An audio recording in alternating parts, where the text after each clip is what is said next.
Bismillahirrohmanirrohim. Assalamualaikum warahmatullahi wabarakatuh. Semoga anak ustazah semua dalam keadaan sehat dan pastinya tetap semangat dalam mengikuti proses pembelajaran kita pada hari ini. Baiklah, langsung saja kita mulai materinya, sambungan dari hari Senin lalu yang sudah ustazah share, yaitu energi matahari dalam kehidupan sehari-hari. Energi adalah kemampuan untuk melakukan kerja. Energi dihasilkan oleh sumber energi. Perubahan bentuk energi merupakan suatu peristiwa yang merubah bentuk. Seperti yang ustazah share videonya di hari Senin lalu, ustazah sudah mencontohkan juga energi listrik menjadi panas seperti setrika, kompor. Nah, seperti itu ya. Udah ustazah contohkan juga.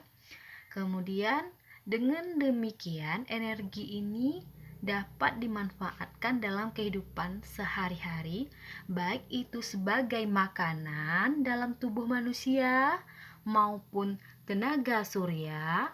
Nah, itu merupakan manfaat dari energi dalam kehidupan sehari-hari. Kemudian, sumber energi terbesar bagi bumi adalah matahari. Matahari merupakan sumber energi panas dan cahaya atau yang kita kenal dengan tenaga surya. Contoh manfaat matahari sebagai sumber energi. Yang pertama, panas matahari menguapkan air di permukaan bumi dalam peristiwa daur air.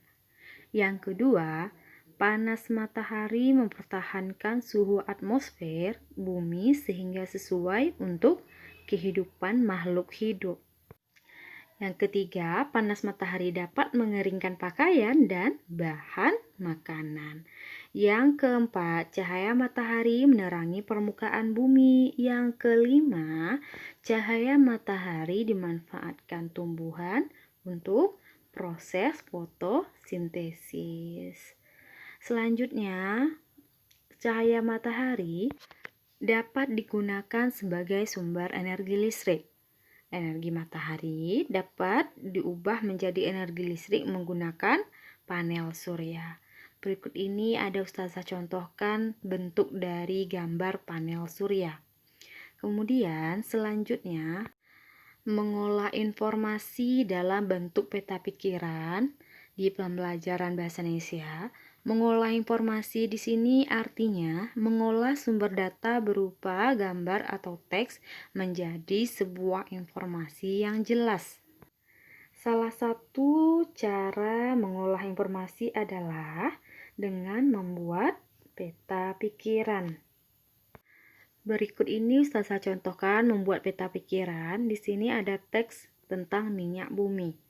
Nah, ini ada beberapa poin, bisa anak ustazah baca sendiri dari gambar yang ustazah tampilkan di sini. Kemudian, setelah 4 poin ini, ada penjelasan sebelum minyak bumi dimanfaatkan sebagai bahan bakar, minyak bumi diolah menjadi bensin, solar, dan minyak tanah. Kemudian, sisa hasil pengolahan minyak bumi menjadi plastik. Nah, ini adalah peta pikirannya.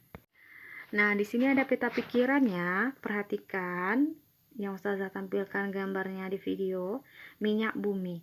Nah, minyak bumi ini asalnya dari bumi dan bisa hasilnya diolah. Kemudian, asal minyak bumi ini dari bumi yang mana hasilnya itu bisa berupa bahan bakar yang sudah diperoleh dengan cara diolah. Kemudian selanjutnya masuk pembelajaran IPS, pemanfaatan jagung dalam kehidupan sehari-hari. Tanaman jagung termasuk sumber daya alam yang dapat diperbarui. Jagung mempunyai banyak manfaat, misalnya sebagai bahan makanan.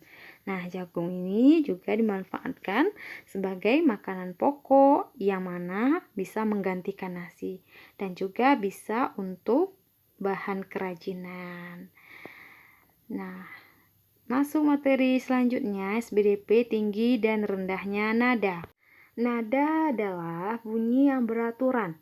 Dalam nada terdapat nada tinggi dan nada rendah. Tinggi dan rendahnya nada ditentukan oleh frekuensi bunyi. Urutan tinggi rendahnya nada disebut tangga nada. Terdapat 7 nada yang menyusun tangga nada dari nada rendah ke nada tinggi. Nada yang ditulis dengan angka dinamakan not angka. Mengenal tinggi rendah suatu nada, ini Ustazah tampilkan. Nada adalah bunyi yang beraturan, terdapat nada tinggi dan nada rendah ditentukan oleh frekuensi bunyinya. Kemudian nada tinggi dan nada rendah disebut tangga nada. Nada yang tinggi menunjukkan suara semakin tinggi. Nah, ini Ustazah tampilkan 1, 2, sampai 7. Itu seperti do, re, mi, fa, sol, la, si, do. Jadi semakin tinggi. Kemudian masuk materi dari PKN, hak dan kewajiban di masyarakat. Setiap manusia memiliki hak dan kewajiban dalam memanfaatkan sumber daya alam, misalnya air untuk berbagai keperluan. Hak adalah segala sesuatu yang didapatkan oleh manusia sejak dalam kandungan. Berikut contoh hak yang dapat diperoleh manusia dalam pemanfaatan air.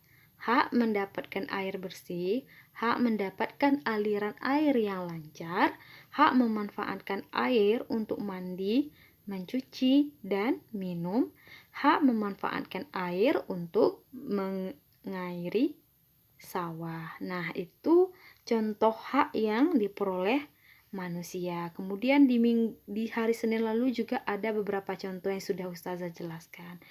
Kemudian selanjutnya, berikut contoh kewajiban yang harus dilakukan dalam pemanfaatan air. Jadi kita tadi bahas haknya, sekarang kita mendapatkan kewajibannya, yaitu menggunakan air sesuai kebutuhan, menutup keran, tidak mencemari air dengan limbah. Demikianlah pembelajaran kita ucapkan dengan membaca hamdalah. Alhamdulillahirabbil alamin. Jika ada pertanyaan, anak Ustazah silahkan japri Ustazah. Tetap semangat dan jangan lupa mengulangi video pembelajaran dan membaca buku di rumah. Ustazah sudahi dengan wabillahi taufiq wal hidayah. Wassalamualaikum warahmatullahi wabarakatuh.